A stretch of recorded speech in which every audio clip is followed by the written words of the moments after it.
For today's headlines, Congress split on 401 billion pesos Bayanihan 3. Cash aid distribution slated Wednesday. National Capital Region breaches 2,800 daily infections. Philippine National Police recovery rate up to 94.96%. 10,000 sacks of rice ready for Bataeños.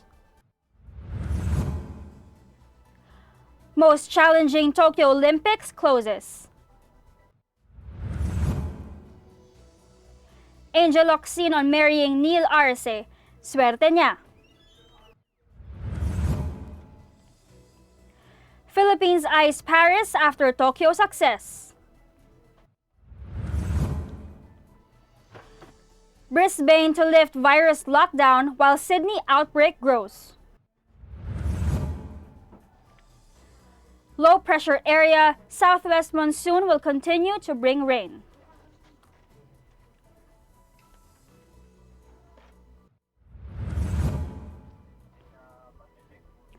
Good morning, I am Venice Bautista. This is Tribune News on Q. Today is August 9, 2021, and these are the latest news this Monday morning. The Congress remained divided on the passage of the Bayanihan 3 bill. Senator Panfilo Locsin said that the passing of the proposed 401 billion pesos Bayanihan 3 bill might be too late since there are less than 3 weeks left before the executive branch transfers a copy of the 2022 National Expenditure Program to Congress. Locsin, Vice Chair of Senate Committee on Finance, said it doesn't make sense for Congress to seek supplementary budget for the third Bayanihan measure if the regular budget will become available. Instead of passing Bayanihan 3, Locsin recommended that itemizing the fund be sought for another round of cash assistance under the 2022 General Appropriations Act. Filed by House Speaker Lord Alan Velasco and Marikina Representative Stella Kimbo, the proposed measure aims to provide subsidies for displaced workers and workers of small businesses amid the ongoing pandemic. It also targets to provide 1,000 pesos cash assistance to all Filipinos regardless of their income tax classification. The House of Representatives has approved on third and final reading its version of the Bayanihan 3, but the Senate remained cold on its passage due to the millions of unspent funds under Bayanihan 2, along with the budgetary constraints of the government. Individuals and families affected by the reimposition of the 2-week enhanced community quarantine in the National Capital Region may finally receive their financial assistance from the national government by Wednesday. Metropolitan Manila Development Authority General Manager Jojo Garcia said in a radio interview, by Wednesday, the public can already expect that the LGU mayors will start distributing the financial assistance. Garcia added that the joint memorandum circular, which contained the guidelines for the distribution of financial aid to some 10.7 million Metro Manila entitled residents, is expected to be signed later on Sunday by the concerned government agencies. He said the funds are expected to be downloaded to local governments by Monday and Tuesday. Under the JMC, LGU mayors are mandated to distribute the financial assistance within 15 days, but Garcia said the deadline may be extended to avoid garnering a crowd that will defy the purpose of the ECQ. Affected individuals from low-income families will get 1,000 pesos cash assistance each or a maximum of 4,000 pesos per family. And on Saturday, the Department of Budget and Management said it has already released over 10 billion pesos worth of financial assistance to local governments in Metro Manila. Meanwhile, independent research firm Octa Research Group on Sunday said the COVID-19 cases in Metro Manila have now breached the 2,800 mark, the highest number of daily infections since May. Based on the group's latest COVID-19 report, the National Capital Region logged 2,823 new cases on Saturday, the highest number since May 2, when the NCR was under enhanced community quarantine. The 7-day average in the region increased by 62% to 2,066, similar to the strong upward trend and level of new cases in mid-March. The reproduction number, which refers to the number of people that one COVID-19 positive case can infect, also increased from 1.56 to 1.80. Octa said the rapid growth rate of cases in the NCR strongly suggests the possibility that the surge is driven by the highly contagious Delta coronavirus variant. It also noted that the feared variant could possibly be the dominant strain of concern now in the region and have already replaced the previously dominant Alpha and Beta variants. Meanwhile, the occupancy rate of intensive care unit beds for COVID-19 in Metro Manila is still safe at 59%, but significantly increased by an average of 11 per day over the past 2 weeks. The group warned the hospital bed and ICU occupancy for COVID-19 in the NCR would eventually increase despite the imposition of the 2-week enhanced community quarantine in the region. There has also been a significant increase in the NCR's positivity rate by 14% compared to 10% a week ago. Moreover, the group welcomed the timely decision of the government to impose a strict lockdown in the NCR on 6th to 20th of August. A total of 138 new COVID-19 cases among PNP personnel were reported, bringing the total number of infections in the police force to 31,364. The Philippine National Police yesterday reported 56 more police personnel have recovered from the coronavirus disease 2019. In its latest bulletin, the PNP Health Service said this translates to a 94.6% recovery rate from COVID-19, with 29,699 recoveries out of a total of 31,364 infections since the start of the pandemic last year. Likewise, 138 new COVID-19 cases among PNP personnel were reported, bringing the total number of infections in the police force to 31,364. Another fatality was recorded, raising the number of PNP personnel who succumbed to COVID to 86. General Guillermo Eleazar, PNP chief, announced over the weekend there are 1,579 active cases in the police force. Citing the belated report of the latest COVID death, he said the fatality is a 48-year-old police corporal assigned in Eastern Metro Manila. Eleazar explained according to the report submitted by the Health Service, the patient was admitted at a local hospital after experiencing COVID-19 symptoms on July 23. The officer immediately underwent an RT-PCR test, which yielded a positive result. And on July 30, he was admitted to the intensive care unit due to an unstable and critical condition. He was intubated and hooked to a mechanical ventilator on August 1, and the next day he died due to lung failure secondary to COVID-19. To date, a total of 61,253 PNP personnel, or 27.65%, have been fully vaccinated against COVID-19, while 56,808 have received the first dose. Tribune News on Q will be back after these short reminders.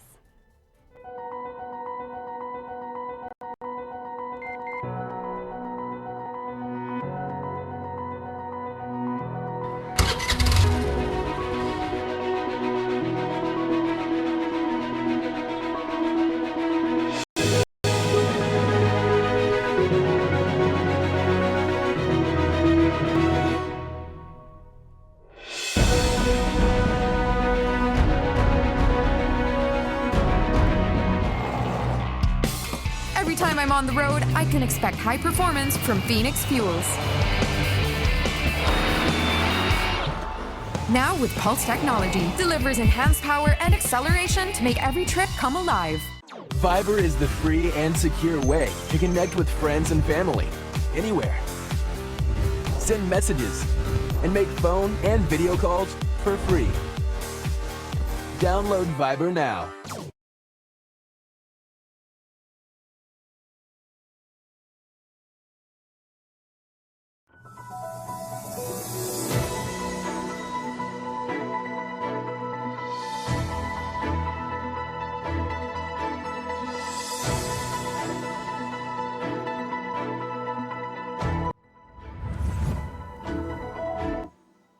We're We're back on Tribune News on Q, and in our provincial news, as the entire province undergoes enhanced community quarantine starting August 8, Governor Abet Garcia assured Bataeños yesterday that the provincial government will provide rice subsidy. A total of 10,000 sacks of rice has arrived for immediate distribution. Garcia announced on Facebook that tens of thousands of sacks of rice weighing 25 kilos each arrived on August 7, which will be distributed to every household in the coming days. In Mariveles town, the epicenter of the pandemic, Mayor Jocelyn Castañeda has also been distributing food relief even before ECQ. In her bid to further help the affected Mariveleños, Mayor Castañeda also sought the help of her private friends to donate in kinds and cash. These have been distributed to the needy. In Alas Asin, barangay officials in the industrial village have been providing ready-to-eat food, rice subsidy, and cash assistance to the families infected by COVID-19. Barangay Captain Dante Malimban and his council have adopted to provide half cavan of rice and 1,000 pesos cash assistance while some families are quarantined.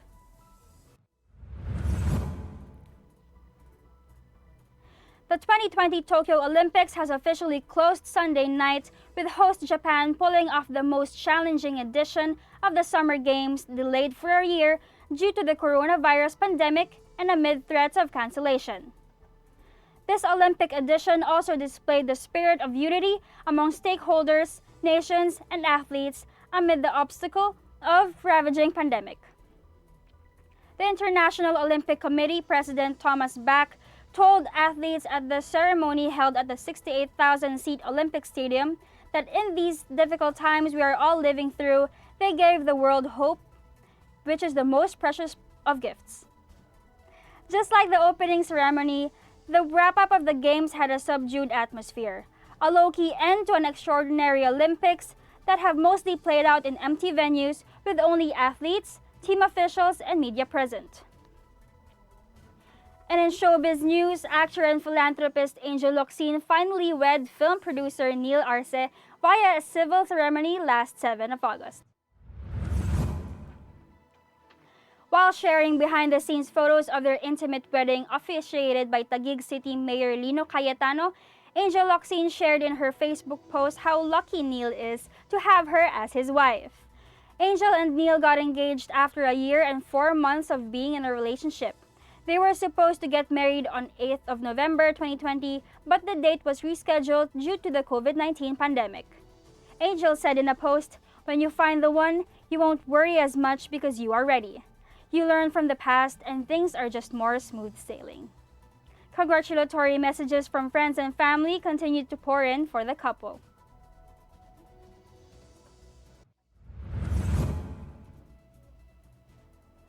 Despite wrapping up its most successful campaign in any Olympiad after bagging 4 medals at the Tokyo Summer Games, the Philippine Olympic Committee, or POC, said it will come up with bucket list of things to better or improve the country's showing in the quadrennial event. Capping an impressive outing in Tokyo, POC President Bambol Tolentino is confident the Philippines can sustain its momentum and send more talents to the Olympic stage soon. The next Olympiad is set in 2024 in the French capital of Paris. The threat of COVID-19 proved not enough to hamper the Filipinos' historic campaign that netted their first ever Olympic gold medal, alongside 2 silvers and 1 bronze. It was the best showing by any Southeast Asian country in the Games. Tolentino said this is just the beginning of a bigger success he sees at the 2024 Paris Olympiad. Tolentino added that we were able to show the real power of the Filipinos, and we discovered that we can actually win multiple medals. The Philippines surpassed the 3 bronze records set in the 1932 Los Angeles Olympics.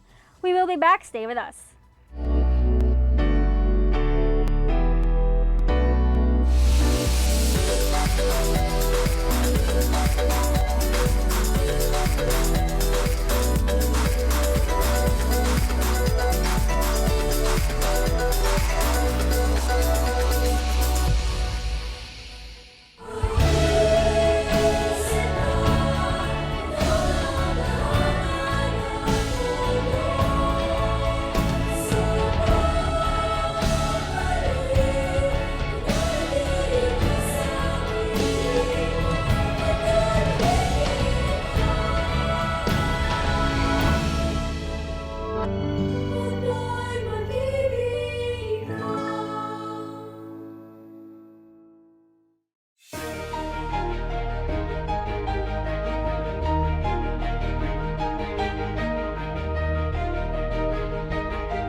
are still watching Tribune News on Q, and for our foreign news, Australia's third largest city of Brisbane will lift a lockdown Sunday after containing a virus cluster, while an outbreak that has kept Sydney paralyzed for weeks continues to grow. Millions of people in Brisbane and surrounding areas have spent just 8 days under stay-at-home orders after an outbreak of more than 100 cases spread among several school communities. Deputy Queensland Premier Stephen Miles said the region had achieved something quite incredible by seemingly bringing the outbreak under control. Restrictions on leaving the city and gatherings will remain in place for at least 2 weeks. Authorities also announced a snap 3-day lockdown for the northern city of Cairns after a taxi driver spent 10 days infectious in the 150,000-strong community. They will join millions of people in Melbourne and Sydney under stay-at-home orders, with Australia's biggest city about to enter a 7th week of lockdown. New South Wales State recorded 262 new cases Sunday, taking the outbreak that began in Sydney in mid-June to more than 5,000 cases. Limited supply and pockets of vaccine hesitancy have slowed efforts to inoculate Australians, with just over 20% of the population now fully vaccinated. Health officials are now expecting supplies will be boosted in September, with Moderna vaccine arriving for the first time and Pfizer imports set to increase. Australia managed to avoid the worst of the pandemic for the past 18 months, but lockdowns have struggled to contain repeated outbreaks of the highly infectious Delta variant. The nation has recorded about 36,000 cases of COVID-19 and 935 related deaths to date in a population of 25 million. For our weather news, the sky will be cloudy with scattered rain and thunderstorms in Luzon and other parts of the country caused by the southwest monsoon. Rain is expected in Bataeños and Babuyal Islands, as well as in the entire part of Luzon, including Metro Manila. Visayas, Northern Mindanao, and Caragao will also experience cloudy and rainy days on Monday due to the trough of the low-pressure area in Guian, Eastern Samar. Meanwhile, Typhoon Lupit continues to move east-northeastward at a speed of 40 kilometers per hour towards Japan. The Philippine Area of Responsibility released Typhoon Lupit on Saturday. The sun has risen at 5:41 this morning and sets at 6:22 in the afternoon. The temperature plays out at 27 to 33 degrees Celsius. And that wraps up the stories this morning. Before we go, we would like to thank the SM Store, Araneta Center, the Department of Tourism, MG Motors, Hina Motors, Security Bank, and Overseas Community Affairs Council member Alan Lin of Republic of China for their continued support. Again, this is Venice Bautista and you are watching Tribune News on Q. Stay safe, stay healthy, and stay at home. Good morning. Catch the latest news on our website tribune.net.ph and follow us on Facebook, Twitter, and Instagram.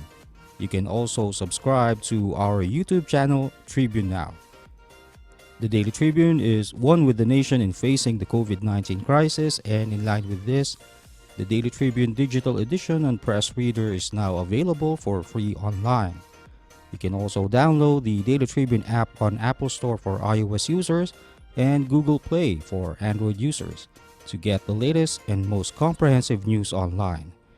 Daily Tribune is also inviting everyone to join its Community Viber Katribu to get updates on the freshest and hottest news and entertainment stories of the day.